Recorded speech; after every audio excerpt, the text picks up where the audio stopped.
Sa ngalan ng Ama, at ng Anak, at ng Espiritu Santo. Amen. Sumayin niyo po ang Panginoon. At sumaiyo rin.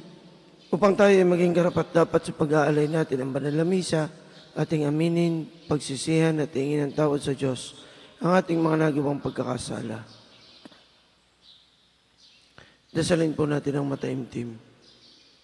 Inaamin ko Sa makapangyarihan Diyos at sa inyong mga kapatid, na lubha akong nagkasala sa isip, sa salita, sa gawa, at sa aking pagkukulang.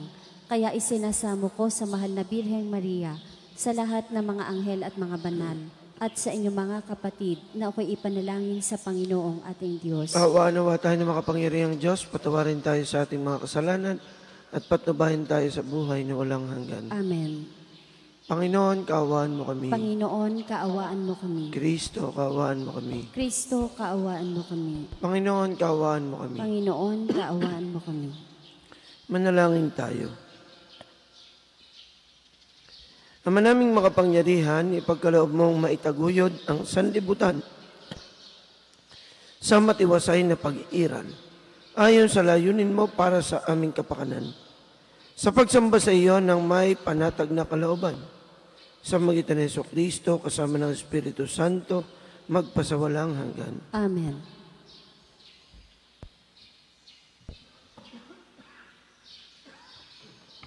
Pagbasa mula sa unang sulat ni Apostol San Pedro. Purihin natin ang Diyos at Ama ng ating Panginoong Jesucristo. Dahil sa laki ng habag niya sa atin, tayo'y isinilang sa isang panibagong buhay sa pamamagitan ng muling pagkabuhay ni Jesucristo. Ang bagong buhay na iyan ang nagbigay sa atin ng malaking pag-asa na kakamtanan natin ang isang kayamanang walang kapintasan, di masisira at di kukupas. Ang kayamanang iyay nakalaan sa inyo doon sa langit, sapagkat kayo'y sumampalataya. Iingatan kayo ng kapangyarihan ng Diyos, samantalang hinihintay ninyo ang kaligtasang nakalaang ihayag sa katapusan ng mga panahon. Ito'y dapat ninyong ikagalak, bagamat maaring magdanas muna kayo ng iba't ibang pagsubok sa loob ng maikling panahon. Ang ginto na nasisira ay pinararaan sa apoy upang malaman kung talagang dalisay. Gayon din naman, ang inyong pananampalataya na higit kaysa ginto ay pinararaan sa pagsubok upang malaman kung talagang tapat. Sa gayon, kayo'y papupurihan, dadakilain, at pararangalan sa araw na mahayag si Jesucristo. Hindi ninyo siya nakikita kailanman, ngunit siya'y iniibig na ninyo. Hindi pa rin ninyo siya nakikita magpahanggang ngayon, ngunit nananalig kayo sa Kanya. Dahil dito'y nag-uumapaw na sa inyong puso ang kagalakang di kayang ilarawan sa salita. Sapagkat inaani na ninyo ang bunga ng inyong pananampalataya, ang inyong kaligtasan. Ang salita ng Diyos. Salamat sa Diyos. Salmong tugunan. Pangako ng poon natin, lagi nating gunitain. Pangako ng poon natin, lagi nating gunitain. Buong puso siyang pasalamatan, aking pupurihin sa gitna ng bayan. Kasama ng mga lingkod na hinirang, napakadakila ang gawa ng Diyos. Pinananabikan ng lahat ng lingkod. Pangako ng poon natin, lagi nating gunitain. Sa may pagkatakot, pagkait sagana, pangako ng poon ay hindi nasisira. Ipinadama niya sa mga hinirang ang kapangyarihan niyang tinataglay nang ibigay niya lupa ng dayuhan. Pangako ng poon natin, lagi nating gunitain. Kaligtas ay dulot sa mga hinirang, may ipinangakong walang hanggang tipan. Banal at dakila ang kanyang pangalan, at pupurihin pa magpakailanman. Pangako ng poon natin, lagi nating gunitain.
Sumainyo ang Panginoon. At sumaiyo rin. Ang mabuting balita ng Panginoon ayon kay San Marcos. Papuri sa iyo, Panginoon.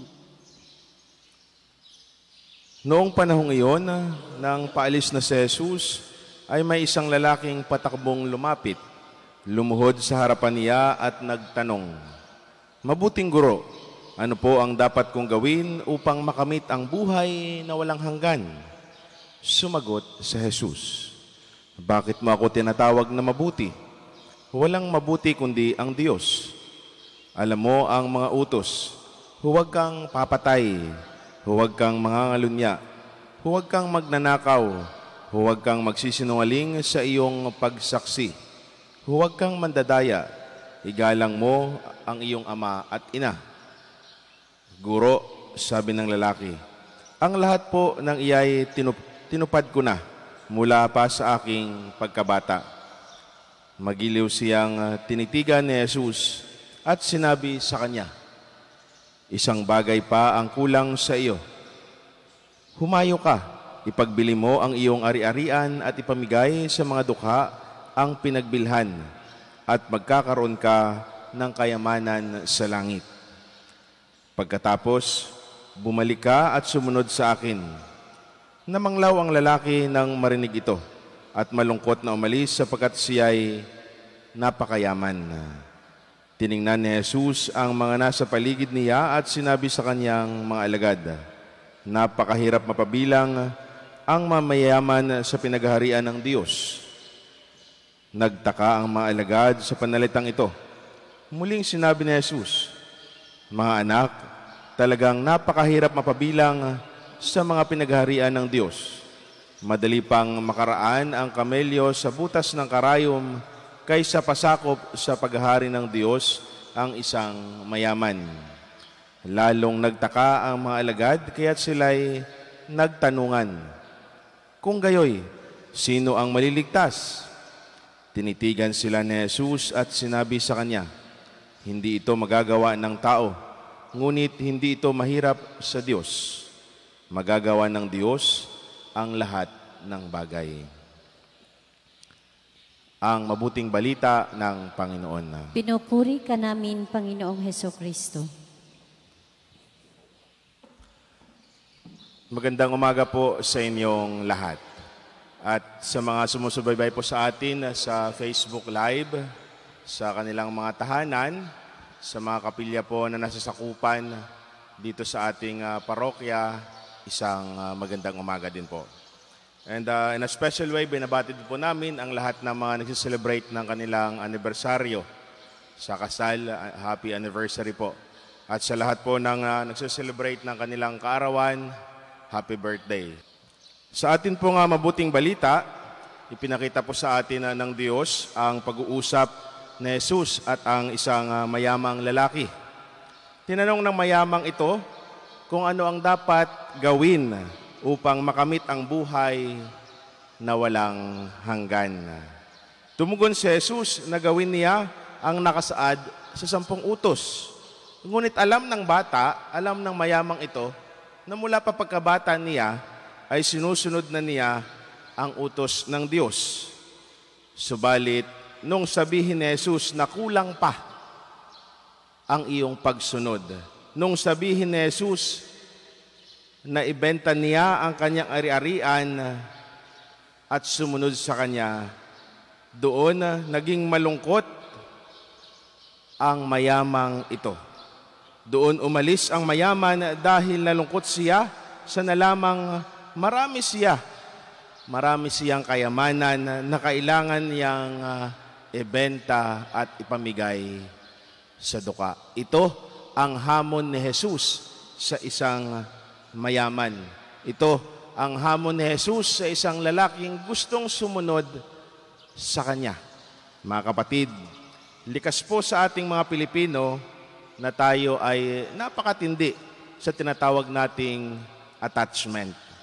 Sa mga bagay na kung saan ito ay mahalaga sa atin, lalo na sa mga gamit, mga ari-arian, o di kaya'y pera.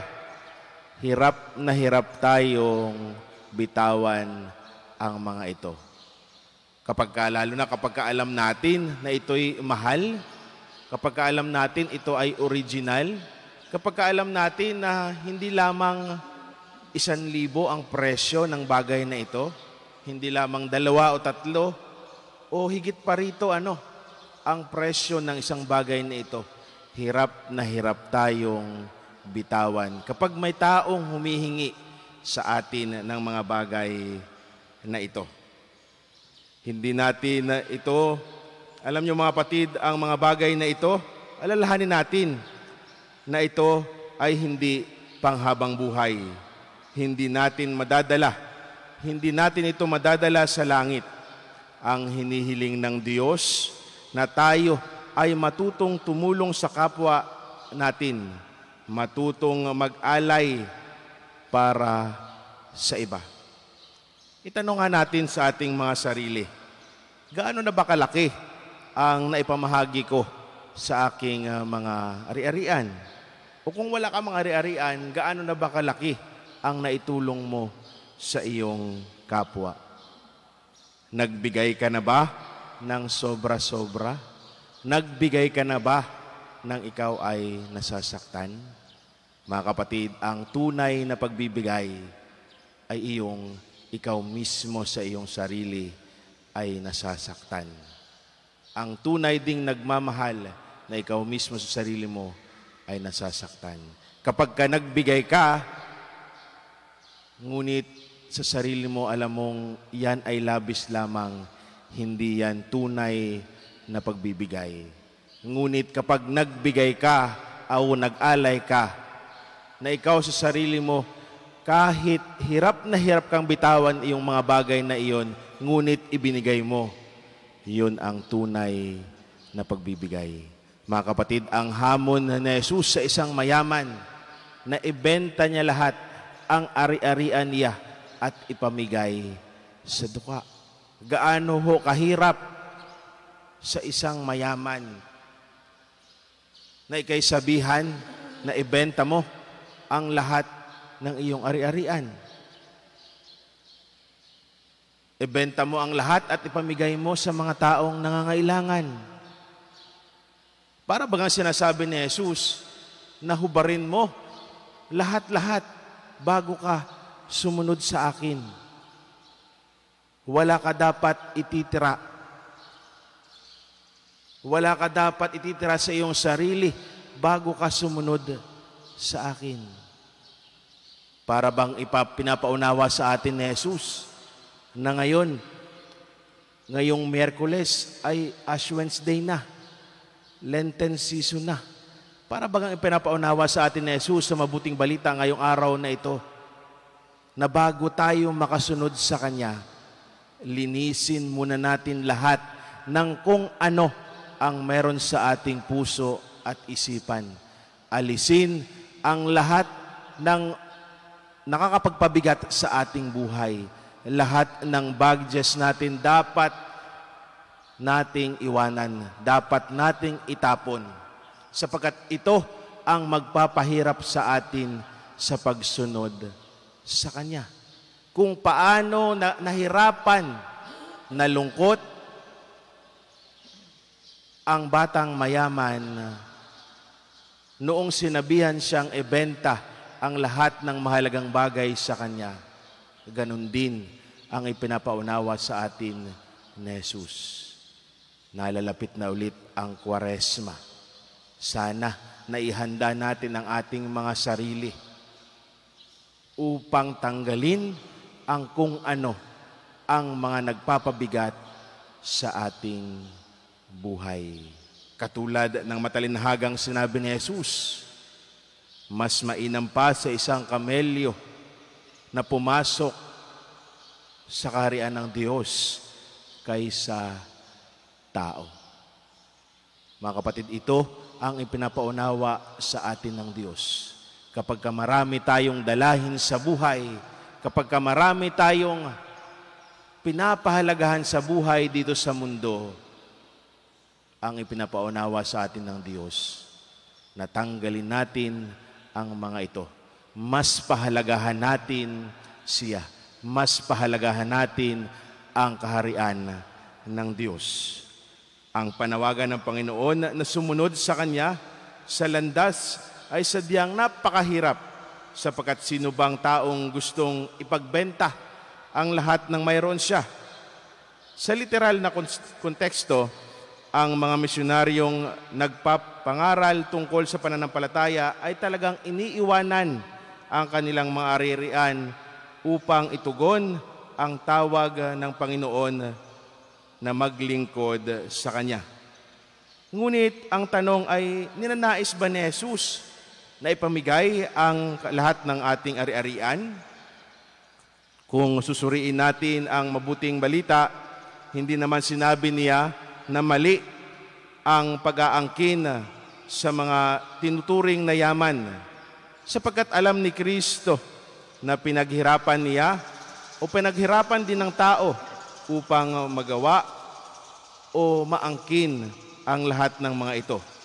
Ngunit ang sinasabi ni Kristo, hindi dapat mas pinapahalagahan ang kayamanan kaysa sa Kanya. Ang mas pinahalagahan sana ay ang pagtulong sa kapwa, ang pagbibigay sa mga taong nangangailangan. Ang hinihiling lamang ni Jesus ay ang ating pagtalikod sa pagmamahal sa yaman. Hindi dapat maging hadlang ang mga makamundong bagay sa pagkilala sa Diyos na gumagabay sa atin, sa ating pagsamo, sa ating pagharap sa Kanya. Ang mga mayroon tayo ngayon ay lilipas din. Subalit ang tunay na kayamanan sa langit ay ang makakamit natin ang kaligayahan ng buhay na walang hanggan kasama ang Panginoon. Makakamit lamang natin ang tunay na kaligayahan sa kaharian niya kung tayo mismo ay marunong tumingin sa mga taong nangangailangan, marunong tumingin sa mga taong nahihirapan, marunong tumingin sa grasya ng Diyos. Mga kapatid, ito ang paunawa sa atin sa araw na ito. Nawa sana ang lahat ng mga alam nating hindi makakatulong sa atin upang pumasok sa kaharian ng Diyos. Ito ay ating talikdan. Ito ay ating limutin. Ito ay ating ipamahagi sa mga taong mas nangangailangan, sa mga taong nahihirapan sa mundong ito. Ito ang hamon ni Jesus sa isang mayaman at hamon din para sa ating mga namamapalataya na tayo mismo ay matuto, tayo mismo ay makinaig sa Kanya. Nang sa ganon, tayo ay magsama-sama sa pinaghaharian ng Diyos. Katulad ng Kanyang sinabi, mas madali pa sa isang kamelyo na dumaan sa butas ng karayom kaysa pasakop sa paghahari ng Diyos ang isang mayaman. Mga kapatid, paunawa sa atin ni Jesus. Sana pagsumikapan din nating pumasok sa butas ng karayom upang tayo'y makasama din niya sa Kanyang kaharian. Limutin ang lahat, talikdan ang lahat, hubarin ang lahat ng kung ano ang nakakapagpabigat sa atin at kung ano ang naghahadlang sa atin upang tayo ay makapasok sa Kanya. Huling tanong ni Jesus sa atin, gaano na ba kalaki ang ating naipamigay? Gaano na ba kasobra-sobra ang ating naipamahagi sa mga taong nangangailangan? Tanong din natin sa ating mga sarili, kung gaano na ba kasobra-sobra, nasaktan ka na ba nung ikaw ay nagbigay? O hindi pa? Mga kapatid, yan ang tanong ni Jesus sa araw na ito. Muli, isang magandang umaga po sa inyong lahat.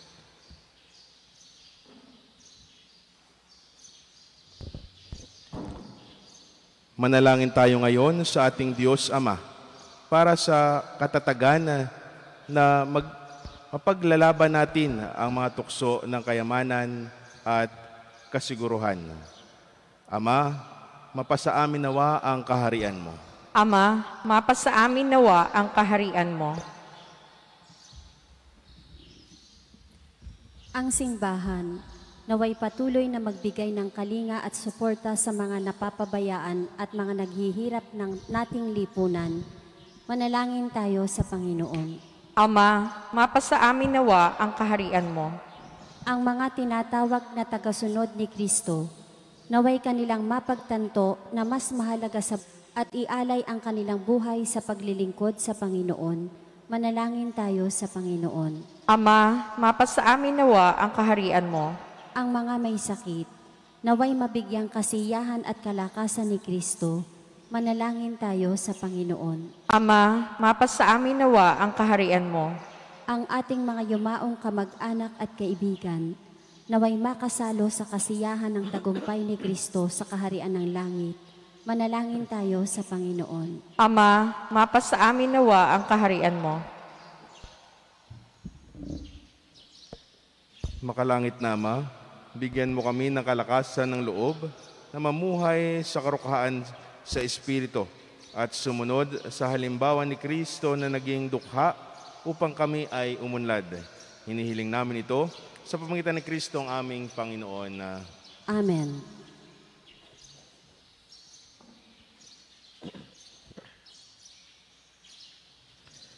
Papuri-puri ka Diyos sa mga lumikha sa libutan sa iyong kagandahan loob. Narito ang aming mayalay mula sa lupa at bunga ng aming paggawa. Ang tinapay na ito para maging pagkaing nagbibigay buhay. Kapuri-puri ang poong may kapal, ngayon at kailanman.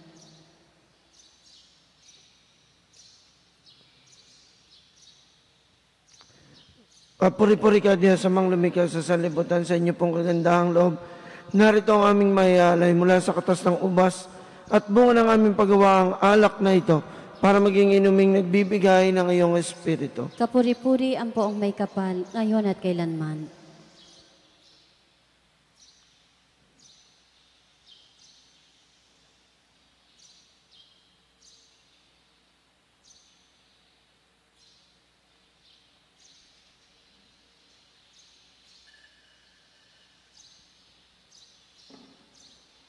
Manalangin po tayo mga kapatid upang ating paghahain ay kalugdan ng Diyos amang makapangyarihan. Tanggapin nawa ng Panginoon itong paghahain sa iyong mga kamay, sa kapurihan niya at karangalan sa ating kapakinabangan at sa buong sambayanan niyang banal. Ama naming lumikha, ipagkaloob mo ang mga dapat ialay upang aming sambahin ang iyong ngalan.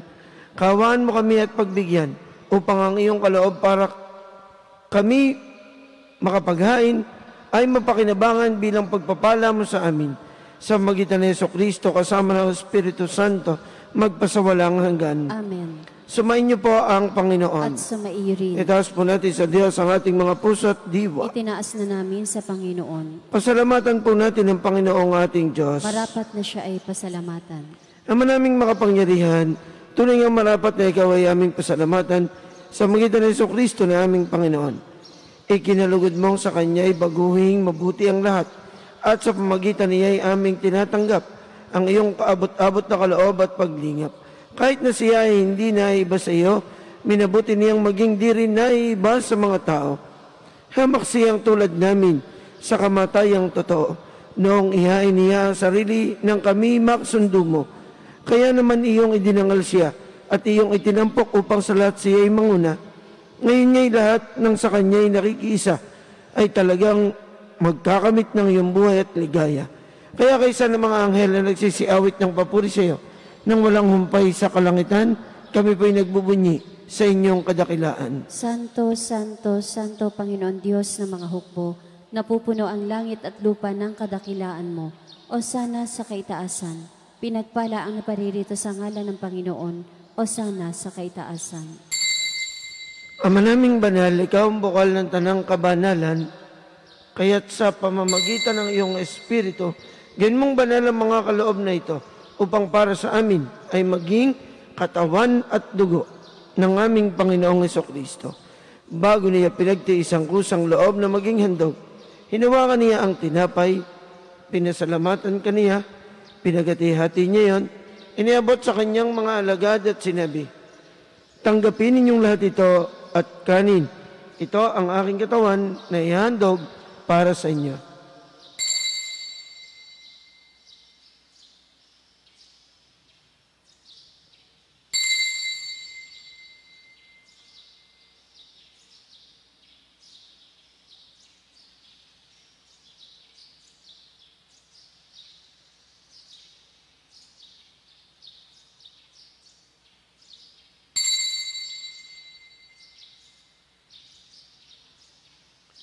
Gayun din naman noong matapos ang hapunan, hinawakan niya ang kalis, muli kanyang pinasalamatan. Iniabot niya ang kalis sa kanyang mga alagad at sinabi, tanggapin ninyong lahat ito at inumin. Ito ang kalis ng aking dugo ng bago at walang hanggang tipan. Ang aking dugo na ibubuhos para sa inyo at para sa lahat sa ikapagpapatawad ng mga kasalanan. Gawin ninyo ito sa pag-alaala sa akin.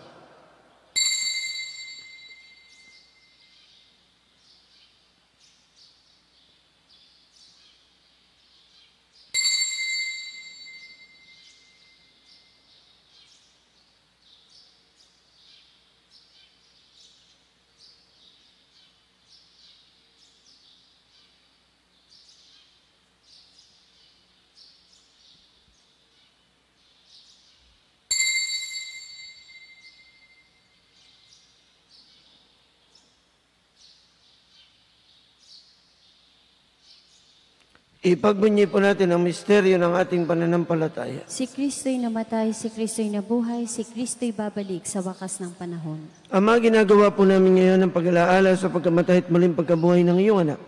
Kaya tiniaalay po namin sa inyo ang tinapay na nagbibigay buhay at ang kalis na nagkakaloob ng kaligtasan. Kami po ay nagpapasalamat dahil kami yung minarapat na tumayo sa harap mo para maglingkod sa iyo. Isinasamo po namin kaming magsasalo-salo sa katawan at dugo ni Kristo ay mabuklod sa pagkakaisa sa magitan ng Espiritu Santo. Ama, lingapin po ninyo ang inyong simbahan laganap sa buong daigdig.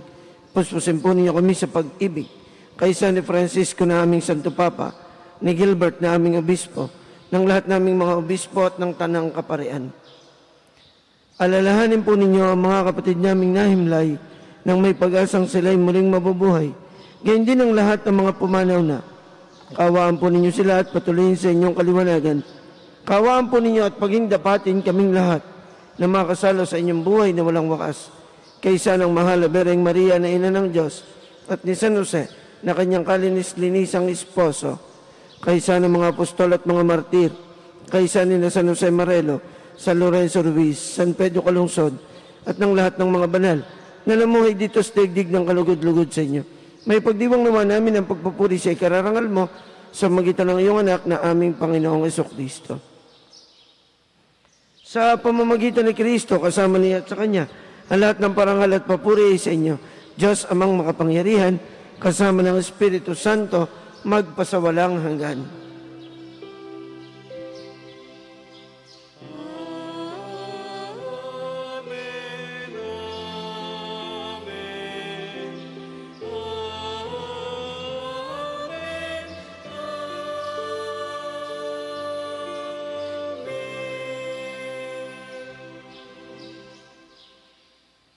Itinuro po sa atin ng ating Panginoong Jesucristo na ituring natin na tawagin ng Diyos bilang ating Ama, baong kababaang loob, idulog po natin sa Kanya ang lahat nating mga panalangin, kahilingan at mga pagsusumamo.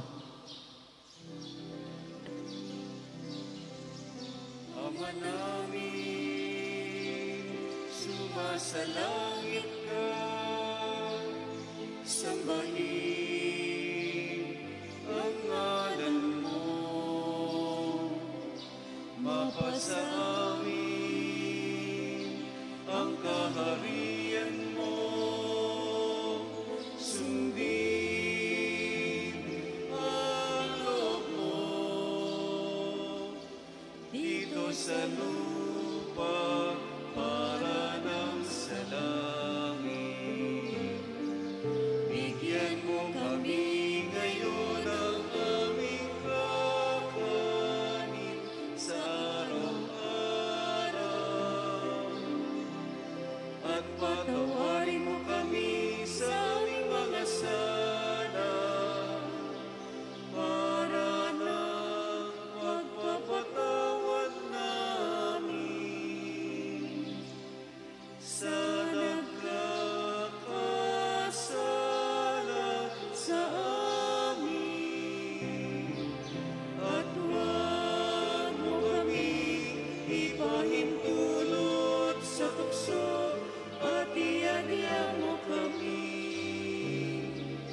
sa lahat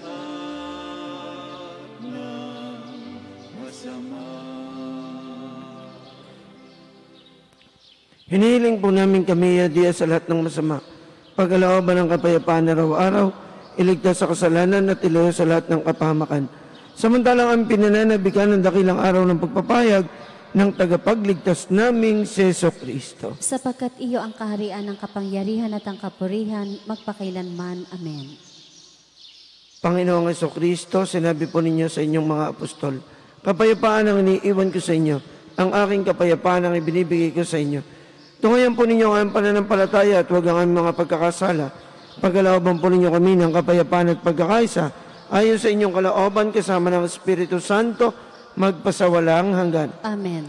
Ang kapayapaan ng Panginoon, nawa ay lagi pong sumainyo. At sumaiyo rin. Magbigayan kayo ng kapayapaan sa isa't isa. Kordero ng Diyos na nag-aalis ng mga kasalanan ng sanlibutan, maawa ka sa amin. Kordero ng Diyos na nag-aalis ng mga kasalanan ng sanlibutan, maawa ka sa amin. Kordero ng Diyos na nag-aalis ng mga kasalanan ng sanlibutan, ipagkaloob mo sa amin ang kapayapaan.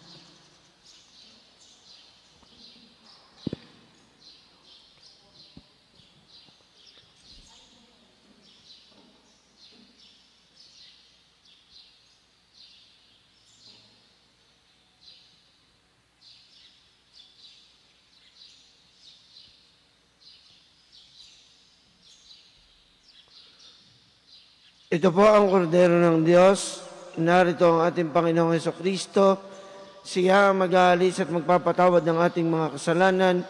Mapapalad po tayong lahat na inaanyayahang magkasalo sa kanyang banal na piging. Panginoon, hindi ako karapat-dapat na magpatuloy sa iyo, ngunit sa isang salita mo lamang ay gagaling na ako. Ang katawan ni Kristo. Amen. Panginoong Hesus, ako ay nananalig na ikaw ay nasa kabanal-banalang sakramento sa altar. Iniibig kita ng higit sa lahat at minimithi kong tanggapin ka sa paraang espiritual dahil hindi ko kayang tanggapin sa panahon ngayon ang iyong katawan at dugo sa banal na sakramento. Kahit man lang sana ay matanggap kita sa paraang espiritual sa aking puso. Niyayakap kita na para bang andito ka na talaga sa aking puso at iniaalay ko ng buong puso ang aking sarili sa iyo. Huwag mong pahintulutang mawalay ako sa iyo. Amen.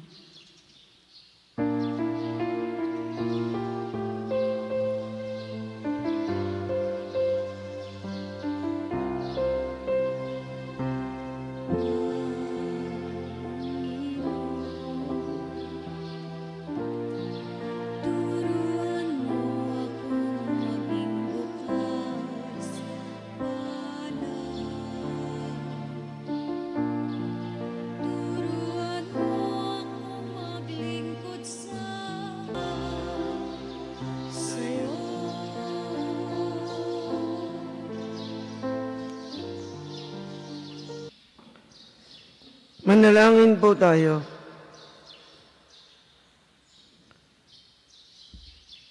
Ama naming mapagmahal, kaming iyong pinapakinabang ay iyong kaawaan, upang ang aming pinagsaluhan ay magdulot ng aming pakikilahok sa iyong buhay na hindi matatapos. Iniluluhog po namin ito sa magitan ni Jesucristo, kasama ng Espiritu Santo, magpasawalang hanggan. Amen. Sumainyo po ang Panginoon. At sumaiyo rin. Yumuko po kayo at hilingin ninyo mga biyaya at pagpapala ng Diyos. Patnubayan nawa po kayong lagi ng poong may kapal, ang inyong pamilya at mga mahal sa buhay, upang laging sumainyo ang kanyang kapayapaan, pag-ibig at kaligtasang magpasawalang hanggan. Amen.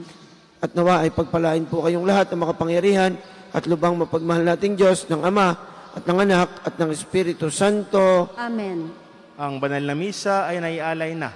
Taglayan ninyo ang kapayapaan at pag-ibig ng Diyos. Salamat sa Diyos.